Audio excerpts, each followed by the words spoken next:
1,000 watts? Prepare yourself for all the power in the universe. I've had a lot of amplifiers come through here, and none of them have been able to put out the power that the Emotiva DR1 Monoblocks can. But do you need that much power? Does it even make a difference? And how do they compare to the Schiit tier Monoblocks? Grab a cup of coffee, sit down, and let's figure all that out together.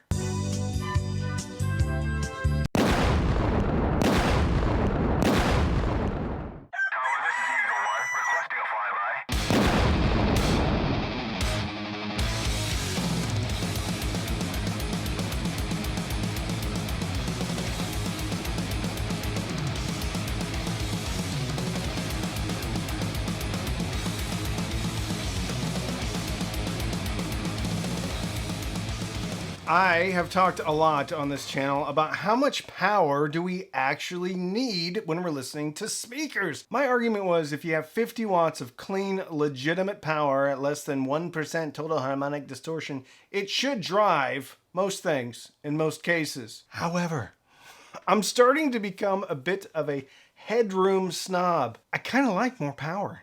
Or at least I'm telling myself that in my brain. Whether or not it makes a difference, I don't know. Maybe? I think the story may be changing a bit. The narrative in my head. My first experience with just too much power was my Macintosh 7270 power amplifier. It puts out about 270 watts. And I was using it to evaluate a speaker, and it just about blew them up. Not blew them up literally, but broke the woofer. Almost did. It bottomed it out pretty quickly. And people are always after more power. More power. Macintosh has like the 1.2 kilowatt. Big monoblocks. They're super expensive. So people out there want more power. But there's other companies like First Watt that only care about the first watt, because generally as people, we're only listening to a couple of watts. There's online calculators that you can go put in the sensitivity of your speaker, how loud you like to listen, SPL, how big your room is, how far away from the speakers you're sitting, and then it tells you how much power do you actually need on paper. That's where I think there may be a little bit lost in translation between the calculator and the ear and the experience.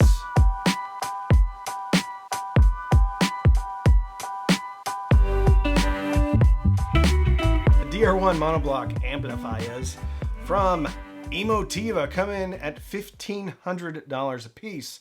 I'm no mathematician, but if you multiply that by 2, comes out to $2,300. Just kidding, $3,000 for a pair of amps. But really, it's kind of like 4 amps. The reason why is it's truly differential. Push, pull. You may know about balanced amplifiers. Differential is a little bit different. So each DR1 monoblock is kind of like one single monoblock on each signal sharing a power source. I talked to them today, which incidentally, there's a huge sale, actually a clearance closeout. It's not really a sale because it's not probably going to end until they run out of them. They need some warehouse space. So all of the speakers, B1 Plus, B2 Plus, which are like $360 right now, which is crazy. A really good speaker at a really low price. Anyway, what was I talking about?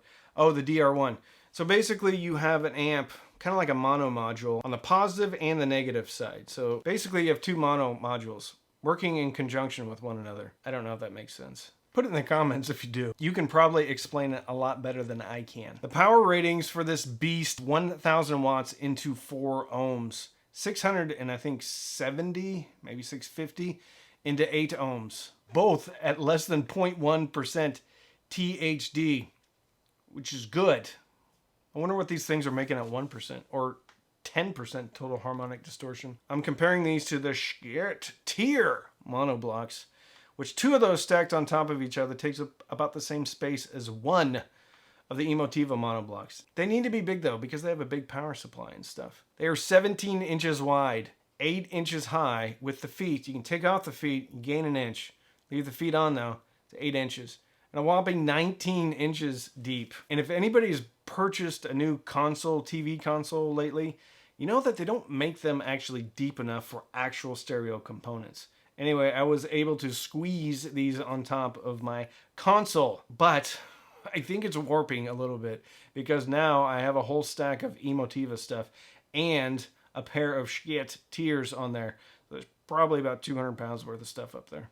I got the console from Wayfair or something. I wouldn't recommend it. The console, not the stereo equipment. That's awesome.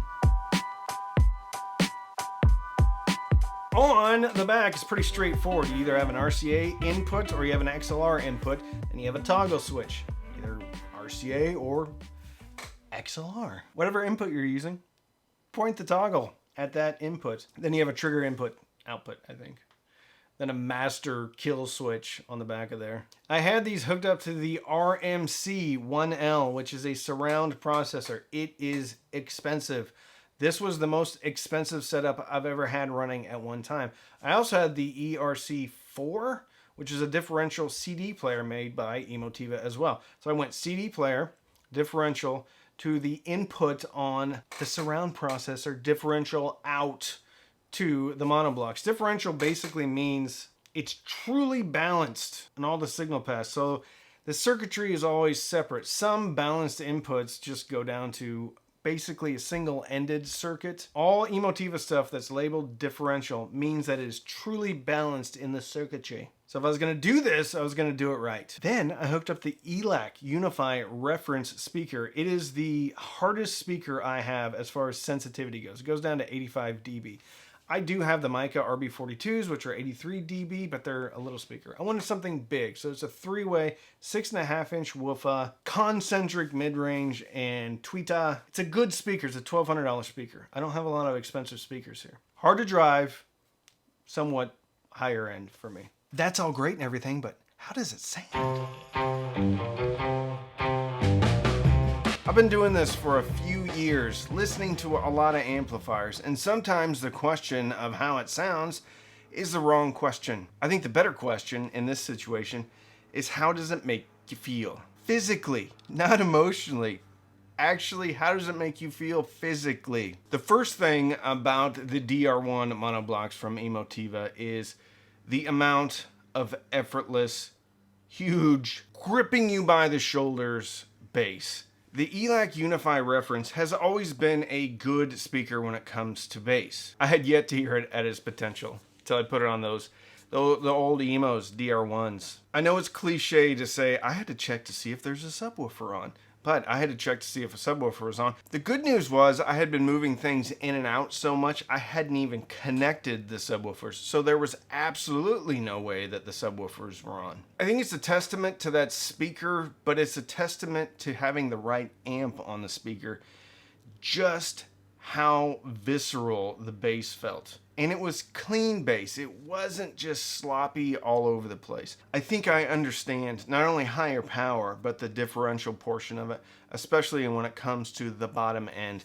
I listen to a lot of the stuff I usually listen to. Most recently, I was listening to Metallica's new record, 72 Seasons. And if there's one thing they do with their recordings now is punchy. And I think I was able to get the Unifies louder than I was on other amps because of the differential. It seemed a lot cleaner on the bottom, and it seemed bigger and cleaner on the bottom. Mid-range tonality, I think, is typical Emotiva here. It's a neutral amp. Maybe has a little sparkle on top, which is actually a good thing because the ELAC Unify reference are a little bit boring on top. I hate to say it, but I'm gonna say it. I also never felt the need to use tone controls, and there's very few amps that I can say that about. The Topping LA90 was one amp I never felt the need for tone controls. The A1 Monoblocks from Emotiva, they are the way more affordable monoblocks. With that said, they don't hold a candle when it comes to bass amount. Even my XPA Gen 2 all sound great, but just don't have that control on the bottom end. I think the speaker that's going to benefit most from this amp is one that's got some good bones, one that's built well. Because this amp, if you want to see it, will blow up a speaker. I did it, and I will link it right here, where I blew up a Dayton Audio speaker with this amplifier, the DR1 from Emotiva. Also listen to MTV Unplugged Nirvana. Incidentally, a fun thing to do when you do what I do is do your final listening impressions really early in the morning, right after you drop the first kids off, while the senior in high school is still asleep, because apparently she never has to go to school. And then listen for the door to slam. And that's when you know that you've woken her up. then you can smile. This amp can also reveal the differences in recordings. I was listening to Houses of the Holy by Led Zeppelin. That record sounded fairly thin. Not a lot of bass, not a lot of highs, a lot of mid-range. And I was like, uh-oh. But then I put in a 7 Dust record. I put in the Metallica record, Nirvana MTV Unplugged in there, and it's great. It's great. But you're definitely going to be able to hear the differences in recordings. Imaging is also spectacular. And I don't know if it's because of the low noise or what. And to be fair, the Elecs do a really good job of soundstage and imaging. They have that concentric mid-range and tweeter. They're a good speaker for that immersive experience. But man, oh man, DR1 just put stuff pop, pop, pop in space and cleaned it up. It was a lot cleaner presentation than I've heard on other amps. Also compared these to the Schiit Tier. Schiit Tier is a great amplifier. I think the Emotivas did a little bit better job putting things in space more definitively. And I think the Tier's a little bit more caramelly in the lower mid-range. I don't think it's as accurate as the Emotiva, but it definitely sounds awesome. But you have to be careful with the speaker pairing with that amp. So the Unify Reference, I don't think it was the best speaker to pair with the Tiers. Frankly, I don't think it was the best speaker to pair with the DR1s either. With all the capacity to control and give you all the bass, I think a better speaker with those amps is going to be something that has a little bit more going on the top end, even just by a little bit. However, the Q Acoustics 5020, which you got to be careful with because you could absolutely probably pop that woofer right out of the front with these, did a really great job. And it livened those speakers up on the bottom end, which is difficult to do because it's a smaller speaker. Those were actually a better pairing. I think if you're interested in this amplifier, you need to get the speaker pairing correct. What are my final thoughts? I was talking to one of my patrons last night, and I said that this amp kind of changed my paradigm about higher end audio because I finally found the limiting factor, and that was the speakers. The speakers just weren't a good fit for this amplifier. I didn't have enough speaker. I've never had too much amp for the speaker, almost always the opposite, until now.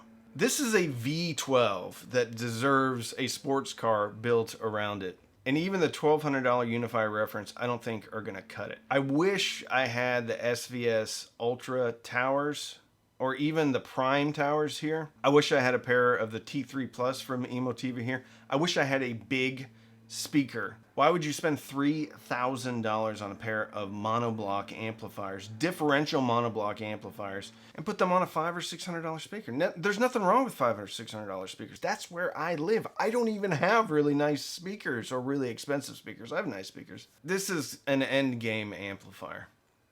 The ability for it to just yank something, like you ever see Jaws when it's just yanking the person, like the shark is just yanking the person around in the water? That's what the DR1 is. The DR1 is the great white shark, yanking somebody all the way around. You don't have a chance.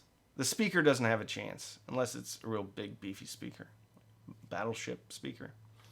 I think they're spectacular. I think it also reinforces how good the Tiers are. The Tiers just didn't have enough control over the woofer to keep the mid-range nearly as clean as the DR1s did. Soundstage imaging, huge, big, placing things in space. It's incredible, but bear in mind that you're gonna have to have, if you really want to get the best out of this amplifier, you're gonna have to have a truly balanced differential from source all the way down to the amp.